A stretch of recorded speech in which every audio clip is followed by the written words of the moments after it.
달빛 아래 사연 한수 채널 구독자 여러분, 오늘도 시청해주셔서 감사합니다.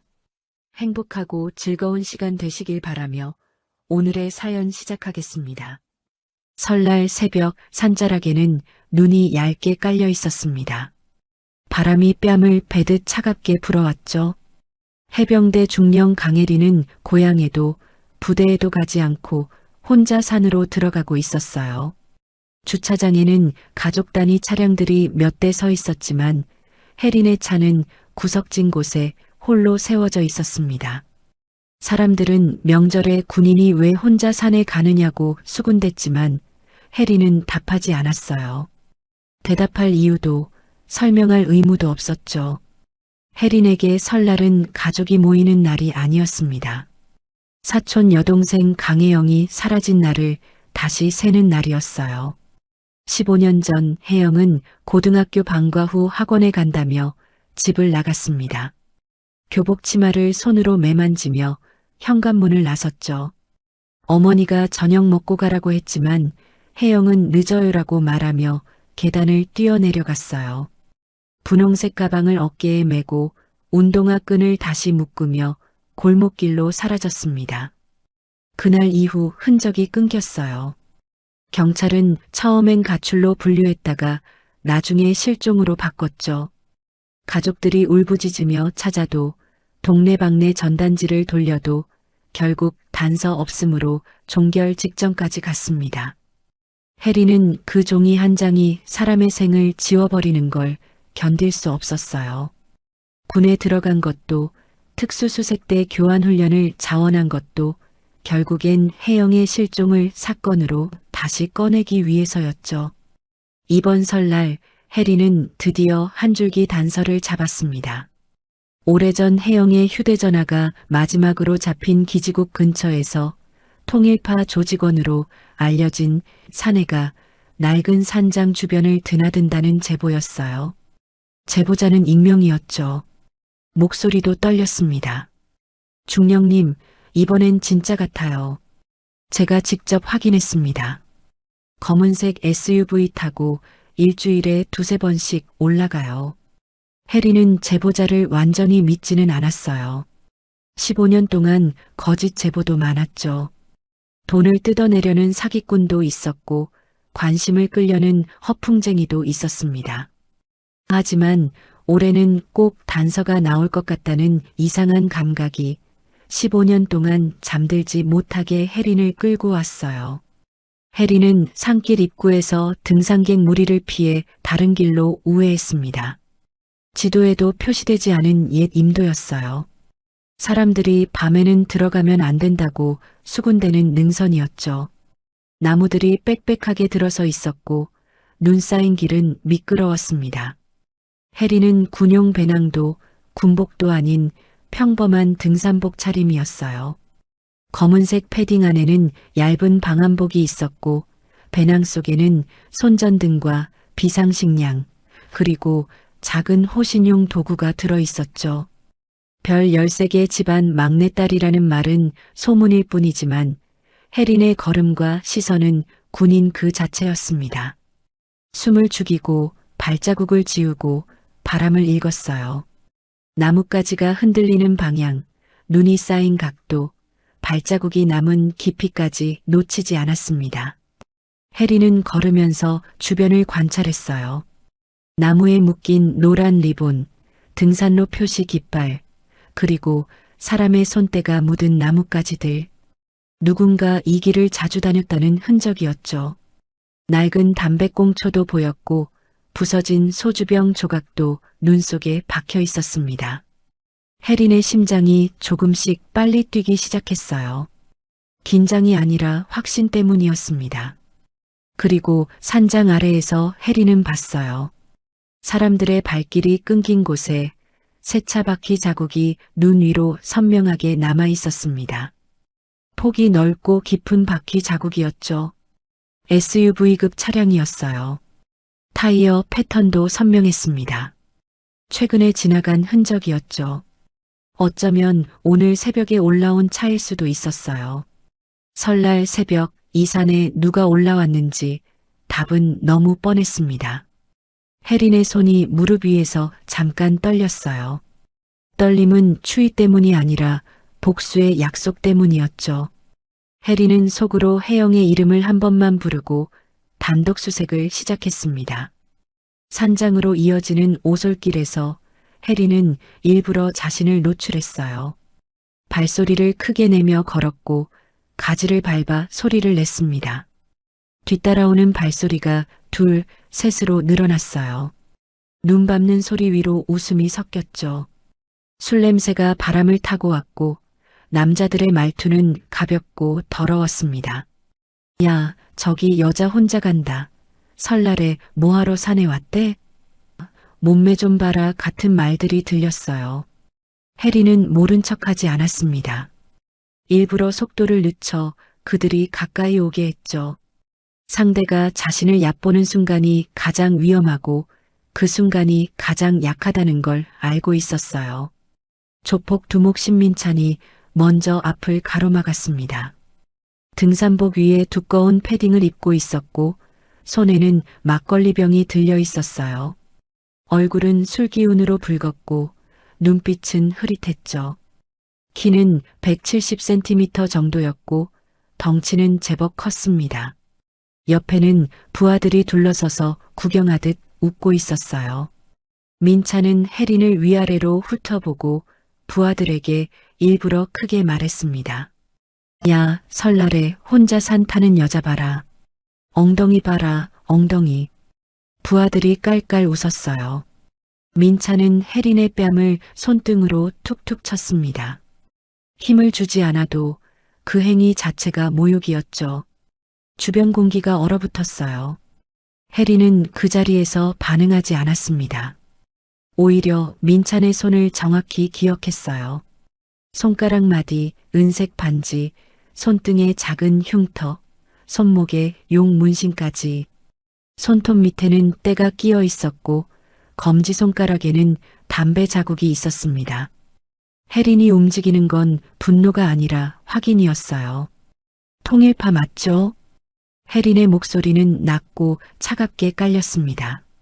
민찬은 웃음을 멈추고 혜린을 봤습니다.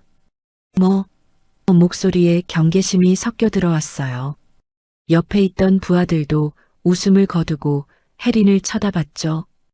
혜린은 한 걸음 더 다가가 민찬의 시야를 꽉 채웠습니다.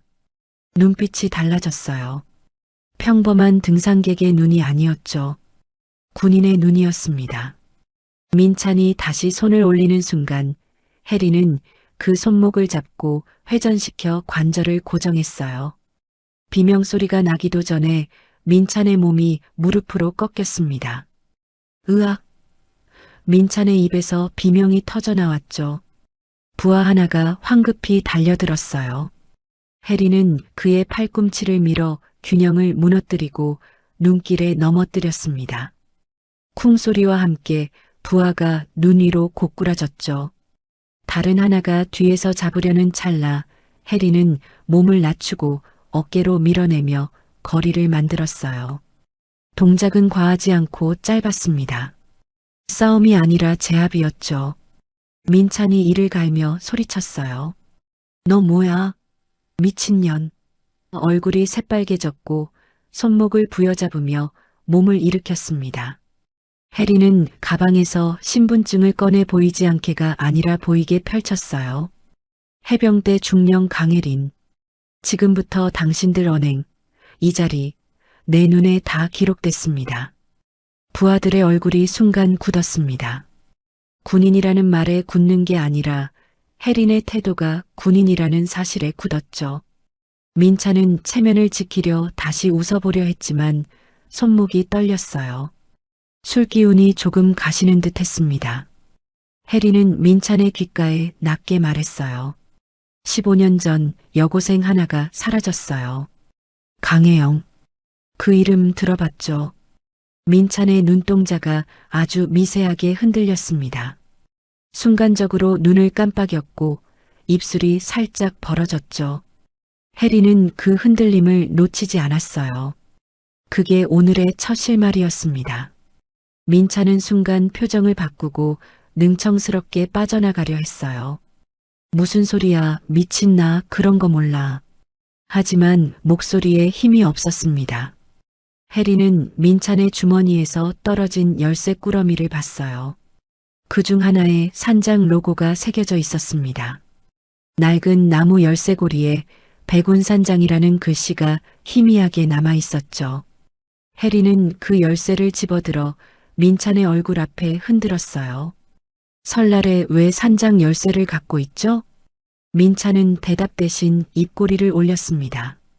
그리고 아주 천천히 말했어요. 중령님, 그 사건 파면 파실수록 괴로울 텐데. 목소리에는 비웃음과 경고가 섞여 있었죠. 해린의 심장이 한번 크게 내려앉았습니다. 괴로움이 아니라 확신이었어요. 연결됐습니다. 15년 동안 찾던 고리가 바로 여기 있었죠. 해리는 민찬을 놓아주지 않았어요. 하지만 이 순간부터 해리는 알게 됐습니다. 오늘은 산에서 끝나지 않는다는 걸. 산 아래 권력과 유착이 기다리고 있다는 걸. 민찬이 부하들에게 눈짓을 보냈어요. 부하들이 천천히 해린을 둘러싸기 시작했습니다. 해린은 움직이지 않았어요. 오히려 배낭에서 휴대전화를 꺼내 화면을 민찬에게 보여줬습니다. 지금 이 위치, 이 시각, 당신 얼굴 다 기록됐어요. 실시간 전송 중이고요. 거짓말이었죠. 산속이라 전파가 약했습니다. 하지만 민찬은 몰랐어요. 민찬의 얼굴이 일그러졌습니다. 인연이 진짜 민찬이 막걸리병을 들어 올렸어요. 해리는 몸을 낮춰 피할 준비를 했죠. 그 순간 멀리서 차 소리가 들렸습니다. 엔진 소리가 가까워졌고 곧 검은색 SUV 한 대가 눈길을 헤치며 올라왔어요. 차에서 내린 사람은 정장 차림의 중년 남자였습니다.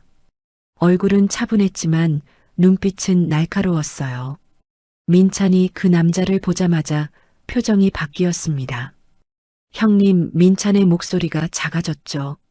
중년 남자는 해린을 한번 쳐다보고 민찬에게 말했어요. 이게 무슨 짓이야? 설날에. 목소리는 낮았지만 힘이 있었습니다. 민찬이 변명하려 했지만 중년 남자는 손을 들어 막았어요. 그리고 해린에게 고개를 숙였습니다. 죄송합니다. 애들이 술 먹고 실수했네요. 제가 데리고 가겠습니다. 정중했지만 눈빛은 경고하고 있었죠. 더 파고들지 말라는 무언의 메시지였어요. 해리는 대답하지 않았습니다. 다만 그 남자의 얼굴을 정확히 기억했어요. 50대 초반, 키 175cm, 회색 정장, 검은색 구두, 왼손 약지에 금반지, 그리고 목소리의 억양까지. 해리는 한 걸음 물러섰어요. 싸움은 여기서 끝이 아니었습니다. 오히려 시작이었죠. 중년 남자는 민찬과 부하들을 차에 태우고 떠났습니다. 차가 사라지는 걸 보며 해리는 손에 쥔 열쇠를 내려다봤어요. 백운산장. 해리는 그 이름을 마음속에 새기고 산을 내려가기 시작했습니다.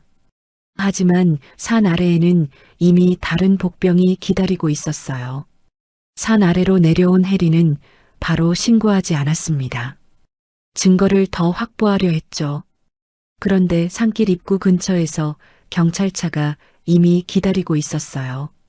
우연일 리 없었습니다. 강력계 팀장 김희영이 차에서 내렸어요. 얼굴은 정중하지만 눈빛은 차갑게 빛났습니다. 불법 무기 소지 신고가 들어왔습니다. 이미 동행하시죠. 해리는 무기가 없었습니다. 배낭 속에는 손전등과 비상식량, 그리고 작은 호신용 호루라기 뿐이었어요. 오히려 신고가 들어온 시간과 장소가 절묘했습니다. 해린이 산에서 내려온 지 채 10분도 안 됐죠. 해린은 침착하게 물었어요. 누가 신고했습니까? 김희영은 웃지도 않고 말했습니다. 신고자 보호가 원칙입니다. 목소리는 평온했지만 눈빛은 이미 결론을 내린 사람의 눈이었어요. 혜린을 범죄자로 보는 눈빛이었죠. 그 순간 혜린은 확신했습니다. 민찬이 호출했어요. 통일파 두목이 아니라 유착관계의 경찰을. 아니, 어쩌면 산에서 만난 그 중년 남자가 전화 한 통으로 이 상황을 만들었을 수도 있었죠. 혜린이 항의하려는 찰나 경찰 하나가 가방을 뒤집어 수색하기 시작했어요. 손전등을 꺼내고 비상식량을 흔들고 호루라기를 확인했습니다. 그리고 배낭 밑바닥에서 낡은 금속 부품을 꺼냈어요. 누가 봐도 끼워 넣은 물건이었습니다. 녹슨 쇠붙이에 날카로운 부분이 있었죠. 불법 소지품 확인. 현행범 체포. 경찰의 목소리는 기계적이었어요. 김희영이 고개를 끄덕이며 수갑을 꺼냈습니다. 혜린의 머리가 하얘졌어요. 억울함 때문이 아니라 15년 사건이 왜 종결되지 않았는지 단번에 이해했기 때문입니다. 진실은 늘 가까웠고 가까운 만큼 막혀 있었어요. 유착은 뿌리 깊었고 그 뿌리는 경찰 내부까지 뻗어 있었죠. 혜린은 손이 묶이는 순간에도 침착했습니다. 군인으로서 규정과 절차를 알고 있었고 무엇보다 상대가 원하는 건 혜린의 분노 폭발이었어요. 혜린은 폭발하지 않았습니다. 대신 김희영의 얼굴을 똑바로 보며 말했어요. 이 체포, 당신 인생을 바꿀 겁니다. 목소리는 낮았지만 단호했죠. 김희영은 표정 하나 변하지 않았습니다. 협박으로 들리는데요. 김희영이 수갑을 채우며 차갑게 웃었어요. 경찰차 뒷좌석에 앉은 혜린은 창밖을 바라봤습니다. 설날 아침 가족들과 차례를 지내러 가는 차들이 지나갔어요. 아이들이 한복을 입고 웃으며 손을 흔들었죠. 혜린은 그 모습을 보며 혜영을 떠올렸습니다. 혜영도 저렇게 웃었었어요. 설날 아침이면 새 옷을 입고 세배를 하러 다녔죠. 언니, 올해는 용돈 많이 받을 거야. 혜영의 목소리가 귓가에 맴돌았어요. 경찰서 유치장은 춥고 좁았습니다.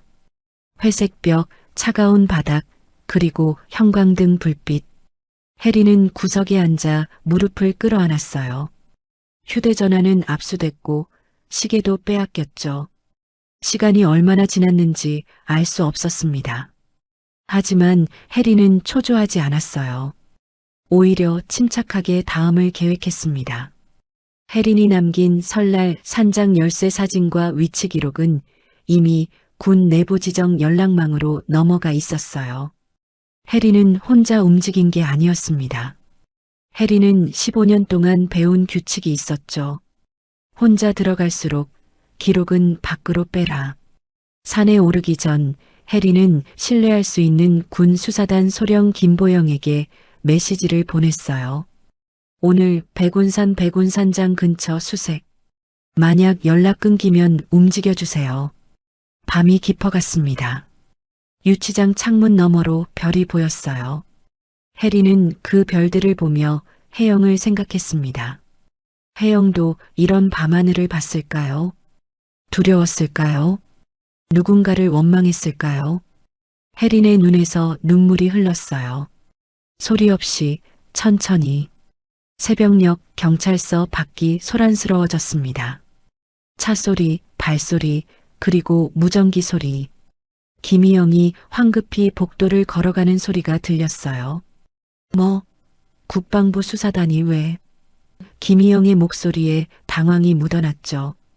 국방부 수사단 소령 김보영이 새벽에 도착했습니다.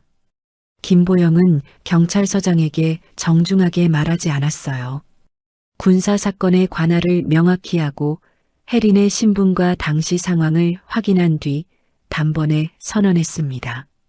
이 사건은 군 관련 유착 및 군수비리 정황이 있습니다. 군사법원 관할 특수임무로 전환합니다. 경찰 내부가 술렁였어요. 김희영은 왜 군이 끼어드냐고 맞섰지만 김보영은 한 장의 문서를 내밀었습니다. 산장 출입 차량 중 하나가 군 납품업체 명의로 등록되어 있었어요. 차량 번호, 등록일, 그리고 계약 내역까지. 해리는 여고생 실종을 쫓았지만 사건의 문은 다른 곳에서 열렸습니다. 통일파 뒤에 군수 비리가 엮여 있었던 거예요. 해리는 풀려났습니다. 유치장 문이 열리고 김보영이 들어왔어요. 중령님 나가시죠. 김보영의 목소리는 차분했지만 눈빛은 단호했습니다. 해리는 천천히 일어나 밖으로 나왔어요. 복도에서 김희영과 마주쳤습니다. 김희영의 얼굴은 창백했어요. 해리는 김희영을 지나치며 말했습니다. 말했잖아요. 당신 인생을 바꿀 거라고. 경찰서 밖에는 군용 차량이 대기하고 있었어요. 해리는 차에 오르기 전 하늘을 올려다봤습니다. 동이 트고 있었죠. 설날 아침이었어요. 하지만 풀려나는 순간이 해린에게는 승리가 아니었습니다. 이제부터가 더 무서웠어요. 유착은 들켰고 들킨 유착은 증거를 지우려 들 테니까요. 차 안에서 김보영이 물었습니다. 혼자 들어가려 했습니까? 해리는 고개를 끄덕였어요. 내 가족 일입니다. 김보영은 잠깐 숨을 고른 뒤 말했습니다. 가족 일이 군의 일이 되었습니다. 이제부터는 혼자 못 갑니다. 이때 해리는 처음으로 누군가가 자신의 어깨에 손을 얹어주는 느낌을 받았어요. 15년 동안 혼자 짊어진 무게가 아주 조금 내려갔습니다. 해리는 미끼가 되기로 했습니다. 통일파는 해린이 풀려난 걸 알았고 해린이 더 파고들 거란 것도 알고 있었어요. 그들은 해린을 겁주려 들 거였죠. 해린은 그 겁을 역이용하기로 했습니다. 김보영은 처음엔 반대했어요. 위험합니다.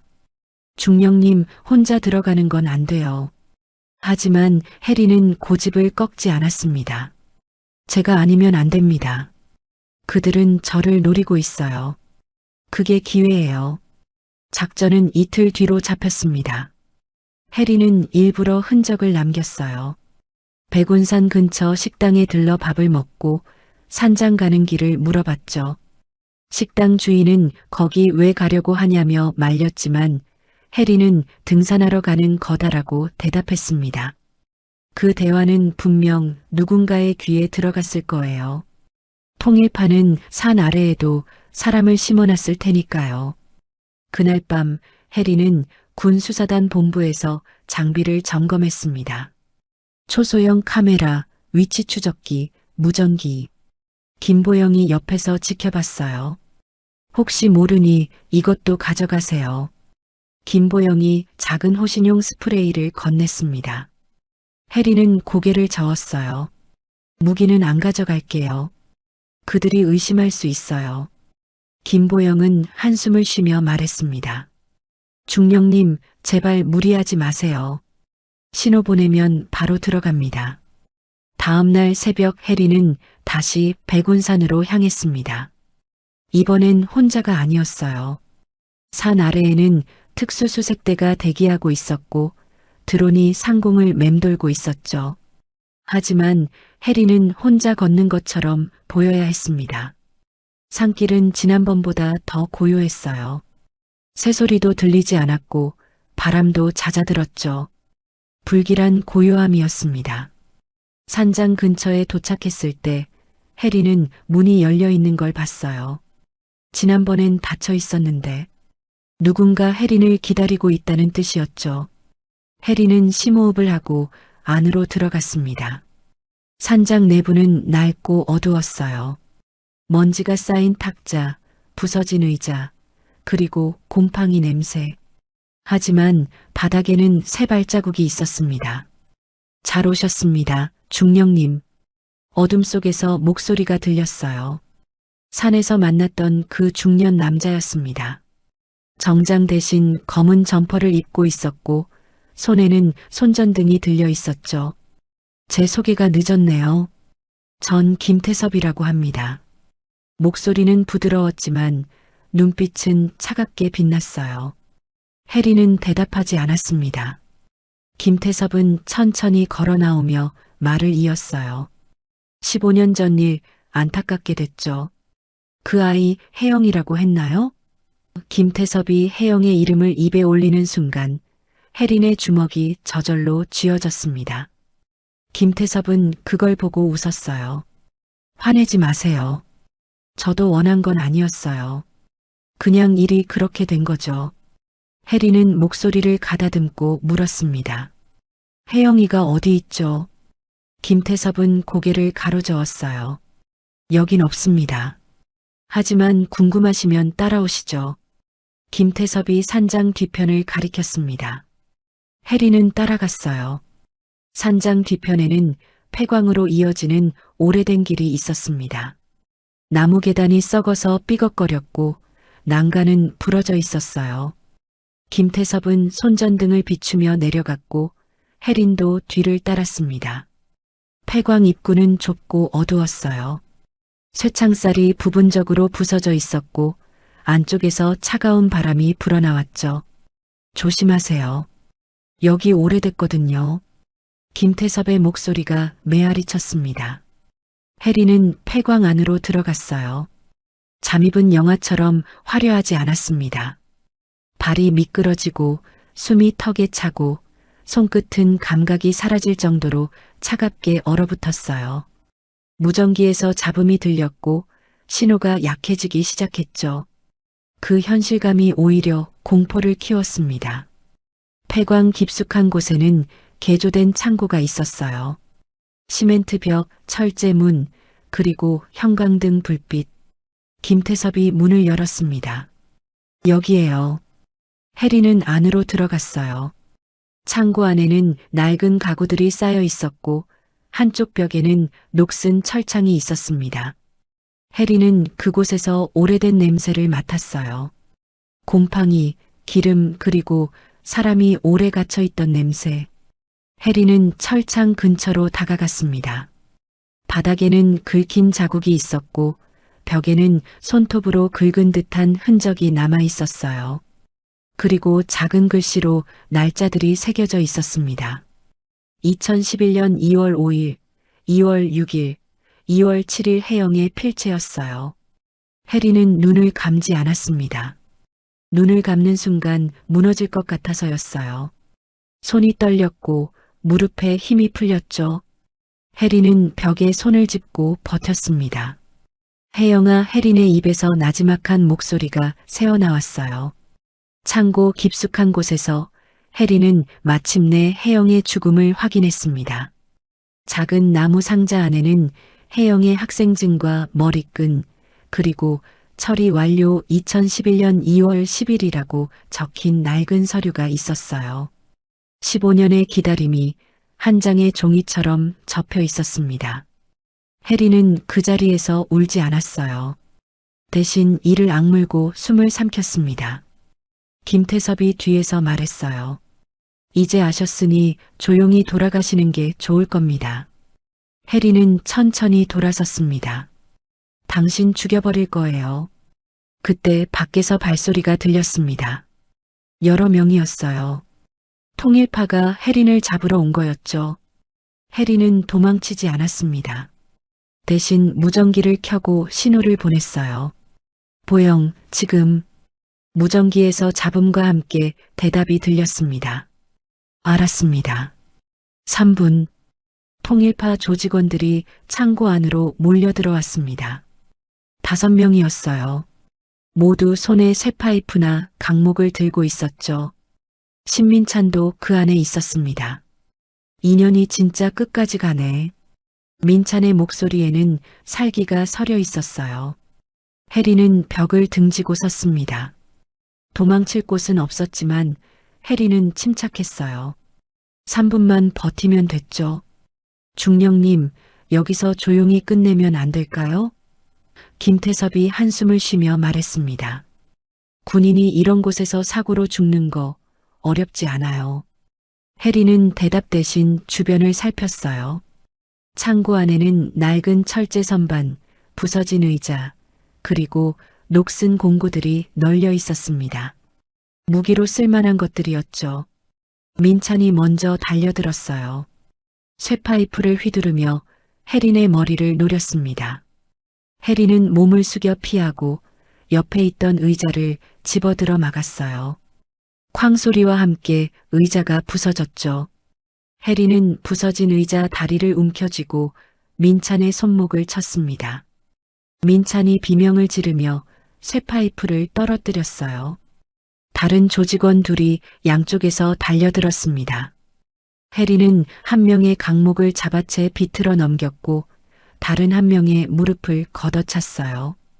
군에서 배운 격투술이었죠. 화려하지 않았지만 효과적이었습니다. 하지만 상대는 5명이었어요. 혜린 혼자서 모두 제압하기엔 무리였습니다. 네 번째 조직원이 뒤에서 혜린의 팔을 잡았어요. 혜린이 몸을 비틀어 빠져나가려는 순간 5번째가 주먹으로 혜린의 옆구리를 쳤습니다. 혜린은 신음을 삼키며 바닥에 무릎을 꿇었어요. 숨이 막혔고 옆구리가 찢어지는 것처럼 아팠죠. 민찬이 다시 쇠파이프를 집어들었습니다. 이제 끝이야 하녀나. 김태섭이 한쪽에서 지켜보며 말했어요. 민찬아, 얼굴은 건드리지 마. 사고처럼 보여야 해. 민찬이 혜린의 다리를 노리며 쇠파이프를 휘둘렀습니다. 혜린은 옆으로 굴러 피했어요. 쇠파이프가 바닥을 쳤고 불꽃이 튀었죠. 그때 멀리서 헬리콥터 소리가 들렸습니다. 낮게 울리는 프로펠러 소리, 그리고 엔진 소음. 김태섭의 얼굴이 굳었어요. 뭐야, 저게? 조직원들도 당황하며 밖을 쳐다봤습니다. 혜린은 입꼬리를 살짝 올렸어요. 말했잖아요. 혼자 온 게 아니라고. 폐광 입구 쪽에서 폭음이 들렸습니다. 문이 박살나는 소리였어요. 그리고 군화 소리가 울려 퍼졌습니다. 국방부 수사단, 무기 버리고 엎드려. 김보영 소령의 목소리였죠. 특수수색대가 투입된 거예요. 조직원들은 순간 혼란에 빠졌습니다. 도망칠지 싸울지 망설였죠. 민찬이 쇠파이프를 버리고 뒷문으로 뛰었어요. 하지만 뒷문에도 이미 군인들이 대기하고 있었습니다. 꼼짝 마. 조직원들은 하나둘씩 바닥에 엎드렸어요. 김태섭만 침착했습니다. 수사단이 왜 여기 와요? 관할권 밖 아닙니까? 김보영이 창고 안으로 걸어 들어오며 서류를 내밀었어요. 이 창고로 출입한 차량 중 하나가 군 납품업체 소유입니다. 군수 비리 혐의로 수사 중이에요. 김태섭의 얼굴이 창백해졌습니다. 혜린은 벽에 기대어 천천히 일어났어요. 옆구리가 욱신거렸지만 참을 만했습니다. 김보영이 다가와 물었어요. 괜찮습니까? 혜린은 고개를 끄덕였습니다. 괜찮아요. 목소리는 떨렸지만 눈빛은 흔들리지 않았죠. 이번 투입은 초토화가 아니라 정확한 체포였습니다. 출입구 봉쇄, 증거 확보, 영상 기록, 신병 분리. 모든 과정이 규정에 따라 진행됐어요. 통일파 조직원들이 체포되는 동안 혜린은 한쪽 벽에 기대어 숨을 골랐습니다. 살았다는 안도보다 혜영을 살리지 못했다는 죄책감이 먼저 목을 조였어요. 혜린은 혜영의 흔적이 남은 벽으로 다가갔습니다. 손으로 벽을 쓰다듬으며 날짜들을 따라갔어요. 2월 5일, 2월 6일 혜영이 여기서 며칠을 버텼는지 알 수 있었습니다. 적어도 일주일은 살아 있었어요. 누군가를 기다리며 구조를 바라며. 혜린의 눈에서 눈물이 흘렀습니다. 미안해, 혜영아. 늦어서 미안해. 김보영이 조용히 다가와 혜린의 어깨에 손을 얹었어요. 중령님, 이제 혜영 씨를 집으로 데려갈 수 있습니다. 혜린은 고개를 끄덕이며 눈물을 닦았습니다. 김보영이 다시 말했어요. 이제부터는 살아남은 사람이 해야 할 일이 있습니다. 혜린은 그 말을 듣고 처음으로 깊게 숨을 쉬었어요. 복수의 눈물이 아니라 늦게 온 작별의 눈물이었습니다. 혜영은 이제 돌아올 수 없지만 적어도 진실은 밝혀졌어요. 혜영이 왜 사라졌는지, 누가 그랬는지 모두 드러났죠. 창고 밖으로 나오자 햇빛이 눈부셨습니다. 해리는 잠시 눈을 가렸어요. 15년 만에 보는 햇빛 같았죠. 헬리콥터가 상공을 맴돌고 있었고 군용 차량들이 산 아래에 줄지어 서 있었습니다. 김태섭과 신민찬을 포함한 조직원들은 수갑이 채워진 채 차량으로 실려갔어요. 김태섭이 차에 오르기 전 혜린을 돌아봤습니다. 중령님, 이거 끝이 아닐 겁니다. 목소리에는 경고가 담겨 있었어요. 혜린은 대답하지 않았습니다. 이미 알고 있었죠. 통일파는 끝이 아니었어요. 더 큰 배우가 있었고 그 배우를 찾아내야 했습니다. 김보영이 혜린에게 물었어요. 어떻게 하시겠습니까? 여기서 멈출 수도 있습니다. 혜린은 고개를 저었습니다. 아니요. 끝까지 가야죠.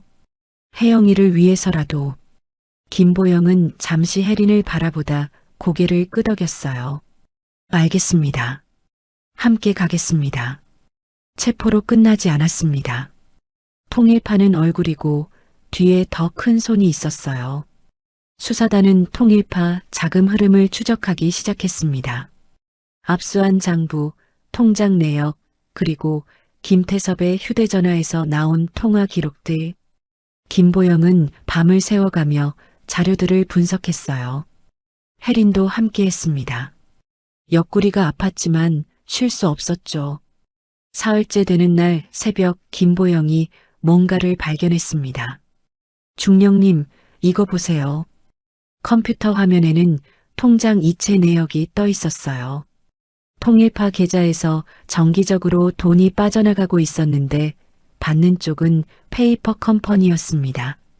그리고 그 페이퍼 컴퍼니의 실소유주는 전직 경찰 간부 김태섭이었어요. 하지만 거기서 끝이 아니었습니다.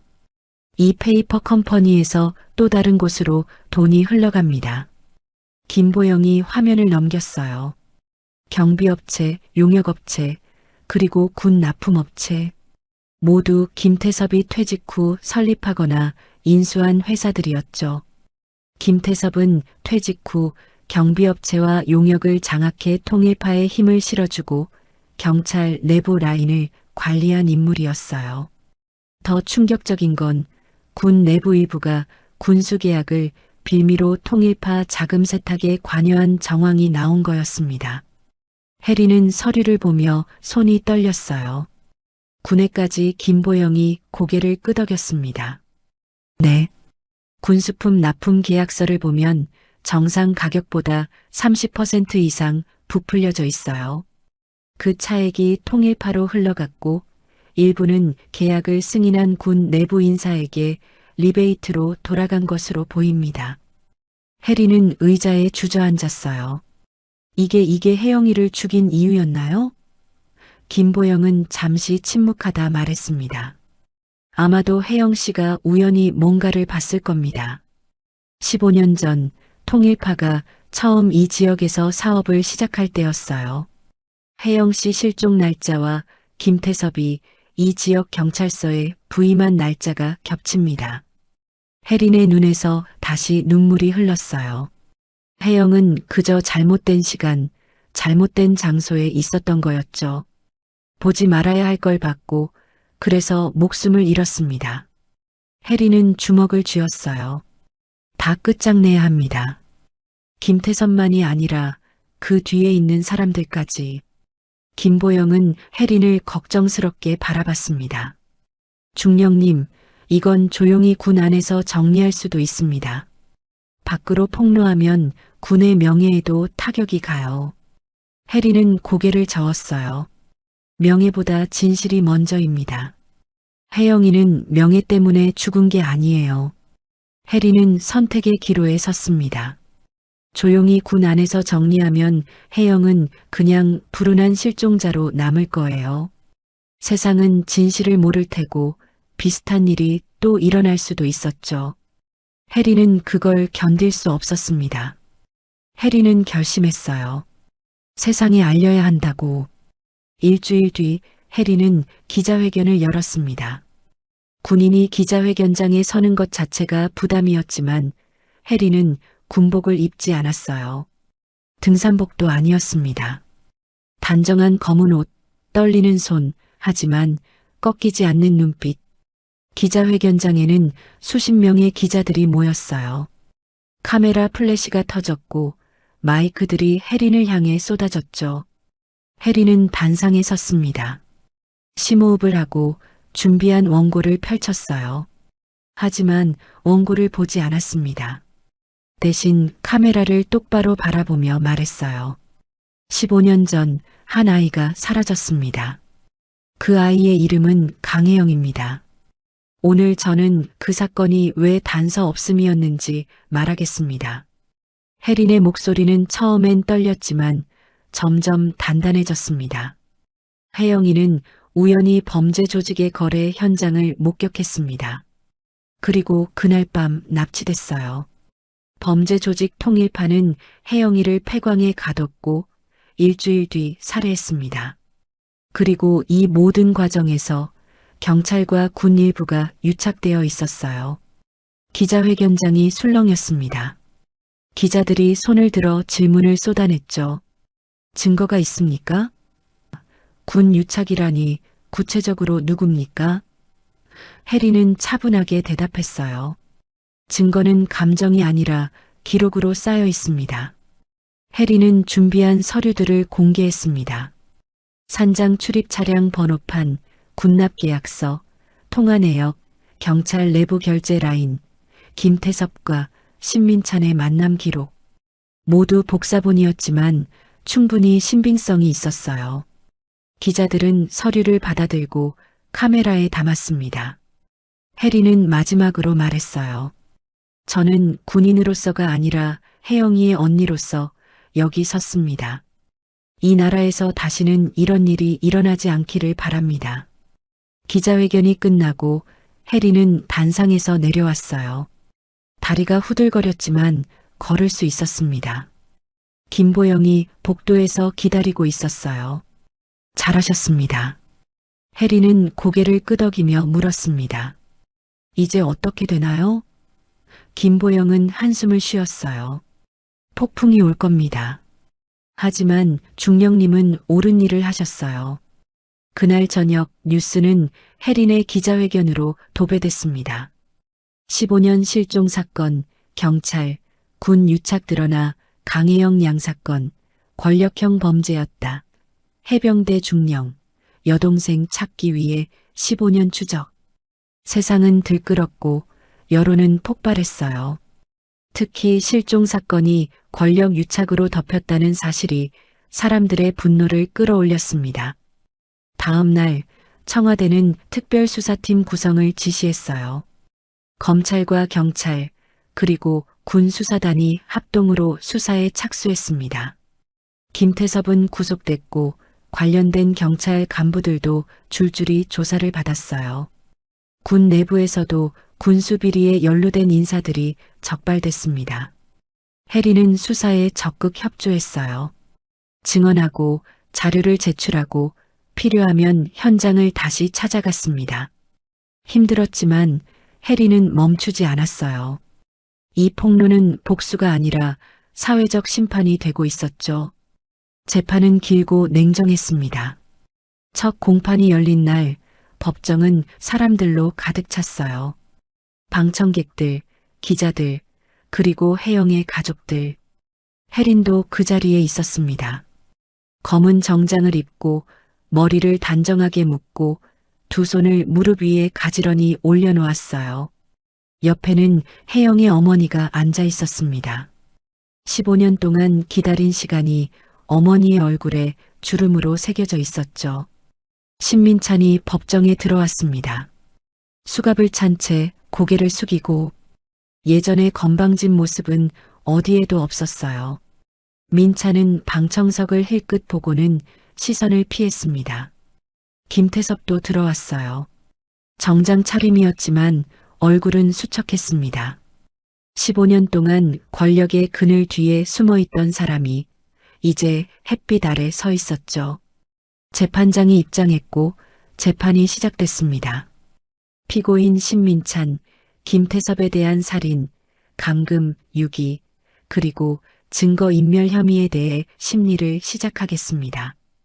재판장의 목소리는 차분했지만 법정의 공기는 무거웠어요. 검사가 일어나 기소 내용을 낭독했습니다. 피고인들은 2011년 2월 5일 피해자 강혜영 양을 납치하여 폐광 창고에 감금했으며 일주일 뒤인 2월 12일 살해했습니다. 이후 시신을 유기하고 증거를 인멸했습니다. 또한 피고인 김태섭은 당시 경찰 간부로서 수사를 방해하고 사건을 축소 은폐했습니다. 방청석에서 흐느끼는 소리가 들렸어요. 혜영의 어머니였습니다. 혜리는 어머니의 손을 꽉 잡았어요. 어머니의 손은 차갑고 떨렸습니다. 신민찬의 변호인이 일어났어요. 피고인 신민찬은 살인을 직접 저지르지 않았습니다. 단지 감금에만 관여했을 뿐이에요. 하지만 검사는 증거를 제시했습니다. 폐광에서 발견된 흉기, 그리고 민찬의 지문. 민찬의 변명은 무너졌어요. 김태섭은 끝까지 발뺌했습니다. 저는 몰랐습니다. 통일파가 그런 일을 저지를 줄은. 하지만 검사는 통화 기록을 제시했어요. 혜영이 실종된 날 밤 김태섭과 신민찬이 여러 차례 통화했습니다. 그리고 그 다음 날 김태섭은 담당 형사에게 이 사건 조용히 처리하라고 지시했죠. 모든 기록이 남아 있었어요. 재판은 석 달 동안 이어졌습니다. 증인들이 출석했고 증거들이 제시됐어요. 혜린도 증인으로 출석했습니다. 혜린은 증인석에 앉아 차분하게 증언했어요. 15년 동안 저는 혜영이를 찾았습니다. 경찰은 단서가 없다고 했지만 단서가 없었던 게 아니에요. 단서를 숨긴 겁니다. 검사가 물었습니다. 누가 숨겼습니까? 혜리는 김태섭을 똑바로 바라보며 말했어요. 저 사람입니다.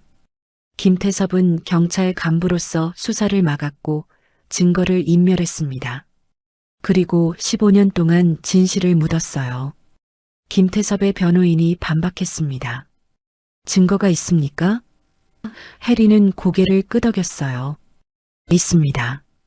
김태섭이 당시 작성한 수사보고서를 보면 명백히 조작된 부분이 있어요. 혜영이의 휴대전화 기지국 기록은 백운산 방향을 가리켰지만 보고서에는 시내 방향으로 적혀 있습니다. 법정이 술렁였습니다. 김태섭의 얼굴이 창백해졌어요. 변호인은 더 이상 반박하지 못했습니다. 마지막 공판날 검사는 최종 의견을 진술했어요. 피고인들은 한 소녀의 목숨을 빼앗았을 뿐만 아니라 15년 동안 유가족들을 고통 속에 방치했습니다. 이는 용서받을 수 없는 범죄입니다. 검사는 피고인 신민찬에게 사형을, 피고인 김태섭에게 무기징역을 구형합니다. 방청석에서 박수 소리가 터져나왔어요. 재판장이 정숙을 요구했지만 사람들의 감정을 막을 수는 없었습니다. 혜리는 박수를 치지 않았어요. 다만 조용히 눈을 감고 혜영을 떠올렸습니다. 2주일 뒤 판결이 내려졌습니다. 법정은 다시 한번 사람들로 가득 찼어요. 재판장이 판결문을 낭독하기 시작했습니다. 피고인 신민찬은 피해자를 납치, 감금, 살해한 혐의가 명백히 인정됩니다. 이에 사형을 선고합니다. 방청석에서 한숨소리가 들렸어요. 혜영의 어머니는 소리 없이 울었습니다. 혜리는 어머니를 안아주었어요. 재판장이 계속 말했습니다. 피고인 김태섭은 경찰 간부로서 직무를 유기하고 증거를 인멸하고 범죄를 은폐한 혐의가 인정됩니다. 이에 무기징역을 선고합니다. 유착에 가담한 공직자들, 경찰 내부 관련자들도 줄줄이 처벌받았어요. 김희영 팀장은 징역 10년, 그 외 관련 경찰들은 징역 5년에서 7년을 선고받았습니다. 군 내부 부패 라인도 적발됐어요. 군수계약을 승인한 대령은 파면되고 징역 8년을 선고받았습니다. 누군가의 보호를 받는 사람은 없다는 사실이 드러나는 순간 사람들은 비로소 숨을 쉬었어요. 이건 통쾌함만이 아니라 오랫동안 쌓인 절망이 조금씩 풀리는 감정이었습니다. 법정을 나서며 한 시민이 혜린에게 다가왔어요. 감사합니다. 중령님 덕분에 정의가 살아났어요. 혜린은 고개를 숙이며 대답했습니다. 저도 감사합니다. 혜린은 판결문을 들고 나오지 않았습니다. 대신 혜영의 작은 물건을 손에 쥐고 법원 계단 아래에 잠깐 서 있었어요. 혜영의 학생증이었습니다. 15년 동안 간직해온 학생증. 사진 속 혜영은 웃고 있었죠. 이제 끝났다는 말이 나오지 않았어요. 끝난 건 재판이고 혜린의 시간은 이제부터 다시 시작이기 때문입니다. 법원 밖에는 기자들이 기다리고 있었어요. 마이크와 카메라가 혜린을 향했죠. 중령님, 소감 한 말씀 해주세요. 혜린은 잠시 망설이다 말했습니다. 혜영이에게 이제 편히 쉬라고 말해주고 싶어요. 그리고 이런 일이 다시는 일어나지 않기를 바랍니다. 그날 저녁 혜린은 혜영의 묘지를 찾아갔어요. 묘비 앞에 꽃을 놓고 조용히 앉았습니다. 혜영아, 다 끝났어. 이제 편히 쉬어. 혜린의 목소리는 떨렸지만 마음은 조금 가벼워졌습니다. 혜린은 전역을 결심했습니다. 판결이 확정되고 한 달 뒤 혜린은 전역 신청서를 제출했어요. 상관들은 만류했습니다. 중령님, 승진도 예정되어 있고 포상도 받을 수 있습니다. 왜 지금 그만두십니까? 하지만 혜린의 결심은 확고했어요. 내가 군인이 된 이유는 임무였고 그 임무는 끝났습니다. 혜린의 목소리는 담담했습니다. 15년 동안 혜린을 지탱해 준 건 계급도 명예도 아니었어요. 오직 혜영을 찾겠다는 약속이었죠. 그 약속을 지켰고 이제 혜린은 자유로워지고 싶었습니다.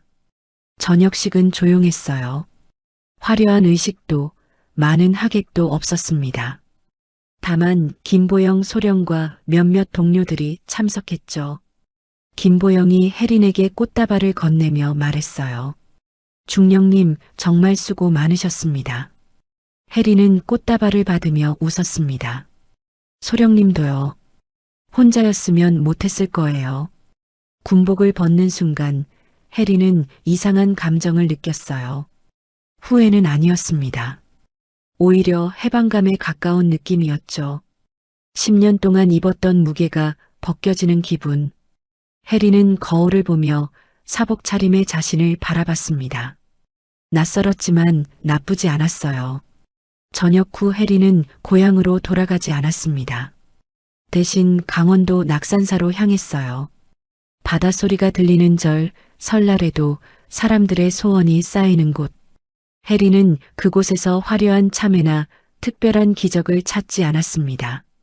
다만 매일 아침 바닷바람을 맞으며 혜영의 이름을 조용히 불렀어요.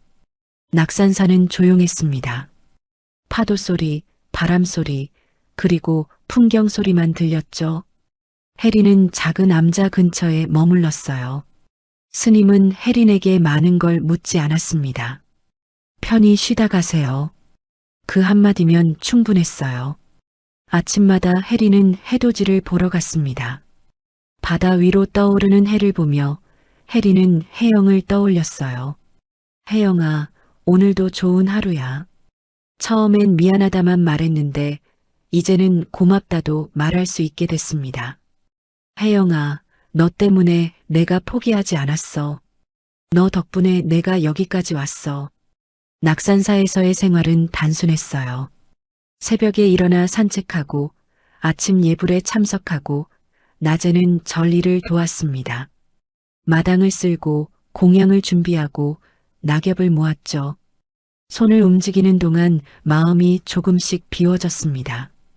15년 동안 쌓였던 분노, 슬픔, 죄책감이 조금씩 흘러내렸어요.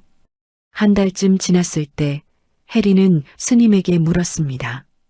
스님, 용서는 어떻게 하는 건가요? 스님은 잠시 생각하다 대답했어요. 용서는 상대를 위한 게 아니라 자신을 위한 거예요. 미움을 내려놓는 게 용서죠. 해리는 고개를 끄덕였습니다. 아직은 어려워요. 스님이 웃었어요. 천천히 하세요. 서두를 필요 없어요. 어느 날 아침 해리는 절 계단에 앉아 바다를 바라보고 있었습니다. 파도가 밀려왔다 빠지기를 반복했어요. 끊임없이 반복되는 움직임. 해리는 그 모습을 보며 생각했습니다. 인생도 저렇게 흘러가는 거겠지. 밀려왔다 빠지고 다시 밀려오고. 그때 계단 아래에서 아이 우는 소리가 들렸어요. 해리는 고개를 돌렸습니다. 4살쯤 되어 보이는 여자아이가 울고 있었어요. 엄마 아이는 길을 잃은 것 같았습니다. 주변에 어른은 보이지 않았죠. 해리는 망설이지 않고 아이에게 다가갔어요. 괜찮아. 엄마 찾아줄게. 해리는 아이의 손을 잡았습니다. 작고 따뜻한 손이었어요. 아이는 해린을 올려다보며 눈물을 그쳤습니다. 언니가 엄마 찾아줄 거야? 해리는 고개를 끄덕이며 미소 지었어요. 응, 찾아줄게. 걱정 마. 해리는 아이의 손을 꽉 잡고 절 입구로 향했습니다. 다행히 입구에서 아이 엄마가 허둥대며 찾고 있었어요. 수아야, 수아. 아이가 엄마를 보자 달려갔습니다. 엄마. 엄마는 아이를 끌어안으며 울었어요. 어디 갔었어? 엄마 얼마나 놀랐는지 알아? 그리고 해린에게 고개를 숙였습니다. 정말 감사합니다. 제가 한눈판 사이에 해리는 손을 저었어요. 괜찮아요. 아이가 무사해서 다행이에요. 엄마와 아이가 떠나는 모습을 보며 해리는 자신의 손을 내려다봤습니다. 이 손은 싸움을 끝낸 손이었지만 이제는 누군가를 다시 살게 하는 손이 되었어요. 해리는 그 순간 깨달았습니다. 복수의 끝에서 해리는 결국 자신을 구한 거였죠. 해리는 다시 바다를 바라봤습니다. 파도는 여전히 밀려왔다 빠졌어요. 하지만 이제 그 파도가 무섭지 않았습니다. 해리는 혜영에게 속삭였어요. 혜영아, 나 이제 괜찮아. 너도 편히 쉬어. 우리 다음 생에 또 만나자. 바람이 불었습니다. 따뜻하고 부드러운 바람이었어요. 해리는 눈을 감고 그 바람을 맞았습니다. 15년 만에 처음으로 해리는 평화를 느꼈어요. 저녁 무렵 해리는 암자로 돌아가며 앞으로의 계획을 생각했습니다. 낙산사에서 더 머물 수도 있고 새로운 곳으로 떠날 수도 있었어요. 어쩌면 실종 아동을 돕는 단체에서 일할 수도 있었죠. 해린에게는 이제 선택할 자유가 있었습니다. 그날 밤 해리는 오랜만에 깊이 잠들었어요. 꿈속에서 혜영을 만났습니다. 혜영은 교복을 입고 웃고 있었어요. 언니, 나 괜찮아. 걱정하지 마. 해리는 꿈속에서 울었습니다. 하지만 슬픈 눈물이 아니라 안도의 눈물이었어요. 아침에 일어났을 때 해린의 얼굴은 밝았습니다. 거울을 보니 주름이 조금 늘었지만 눈빛은 살아있었어요. 해리는 스스로에게 말했습니다. 이제 시작이야. 해리는 창문을 열고 바다를 바라봤어요. 새들이 날아가고 파도가 부서지고 해가 떠오르고 있었습니다. 세상은 여전히 돌아가고 있었죠. 그리고 해린도 이제 그 세상 속에서 다시 살아갈 준비가 됐습니다. 복수는 끝났지만 삶은 계속됐어요. 해리는 혜영을 잃었지만 자신을 찾았습니다. 그리고 이제 해린의 손은 다른 누군가를 구하기 위해 뻗어질 준비가 되어 있었어요.